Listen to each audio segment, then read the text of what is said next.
భగవంతుడు ఉన్నాడని గుర్తేమిటో తెలుసా? ఇక్కడ పెద్దాపురంలో పోలీస్ మీట్ అయింది. నా దగ్గరికి ఒక పోలీస్ అధికారి వచ్చారు. వచ్చి నాకు ఆయన భగవంతుడు ఉన్నాడు అనడానికి గురువు గారు నేను చదువుకున్న చదువు నేను చేస్తున్న ఉద్యోగమే సాక్ష్యం. నేను తెల్లబోయి అది ఎలా అన్నాను అంటే ఆయన అన్నాడు, నేను వేలిముద్రల నిపుణుణ్ణి గురువుగారు. అమ్మ కడుపులో ఉండగా 4వ నెలలో వేలిముద్రలు ప్రారంభమవుతాయి. ప్రారంభమైన వేలిముద్రలు 6వ నెల వచ్చిన తరువాత బాగా ముద్రలన్నీ గట్టిగా ఆ వేళ్ల చివర ఏర్పడతాయి. అమ్మ కడుపులో 6వ నెలలో ఏర్పడినటువంటి వేలిముద్రలు మళ్ళీ ఎప్పుడు పోతాయంటే శవమైపోయిన తర్వాత కూడా పోవు. డీకంపోజిషన్ అంటాం. డీకంపోజిషన్ అంటే ఆ శరీరం ఇంకా చివికిపోయి బ్రహ్మాండంలో కలిసిపోవడానికి సిద్ధపడిపోతుంది, ఉబ్బిపోయి పగిలిపోవడానికి.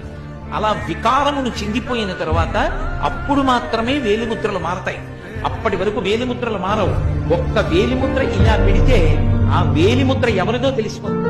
ఇంత చిన్న వేలు మీద గీతలు గీసినప్పుడు ఇన్ని కోట్ల మంది గీతలలో ఎవరికి గీసిన గీతలా ఇంకోటి గీతలు గీయకుండా గీయగలిగిన మహాశిల్పి ఒకడున్నాడు. వాడు లేకపోతే ఈ గీతలు ఎక్కడి నుంచి వచ్చాయి? వాడు ఉన్నాడనడానికి నువ్వు ఎక్కడికో వెళ్ళక్కర్లేదు. నీ వేళ్లు చాలు, వేలి మీద గీతలు చాలు. నేను ఎన్నో కాగితాల మీద ఎన్నో వ్రాతలు రాశాను. అవన్నీ నీళ్లు పడితే చింపిపోయి తడిసిపోయి అక్షరాలన్నీ కూడా ఇక కనపడకుండా పోయాయి. కానీ పుట్టినప్పటి నుంచి చేయి కడుగుతూనే ఉన్నాను.